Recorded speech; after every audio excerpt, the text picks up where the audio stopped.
ఒకటో క్లాసు పిల్లాడు చదువుతాడు. నన్నయ బ్రాహ్మణ కులమన పుట్టెను, గాంధీజీ గుజరాతీ కోమటి, అంబేద్కర్ హరిజనుడు. ఎవడడిగాడండి వీళ్ళ కులం దేశానికి నూరి పుయ్యమని? ఇవన్నీ వాగితే నేను పిచ్చోడు. పొరపాటుని మీలో ఎప్పుడైనా దేశభక్తి అనే ఆవేశం పుడితే దాని మీద నీళ్లు చల్లడం చాలా తేలిక. ఇప్పుడు చార్మినార్ ఉన్న చోట శ్రీకృష్ణుడు ఆవులను మేపాడంటే చాలు, ఫినిష్. ధరలు పెరుగుతున్న సంగతి గుర్తురాదు, దరిద్రం పెరుగుతున్న సంగతి గుర్తురాదు, మీదకి నాయకులు తొక్కుతున్న సంగతి గుర్తురాదు.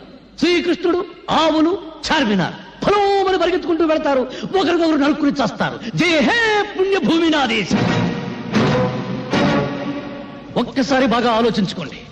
బ్రిటిష్ వాళ్ళను వెళ్ళగొట్టడానికి ఈ దేశంలో కాలిన బస్సుల కన్నా, తగలబడిన ఆఫీసుల కన్నా, చచ్చిన మనుషుల కన్నా 47 ఏళ్ల స్వాతంత్రంలో మన రాజకీయాల కోసం, మన వర్గాల కోసం, మన కులాల కోసం తగలబెట్టుకున్నదే ఎక్కువ.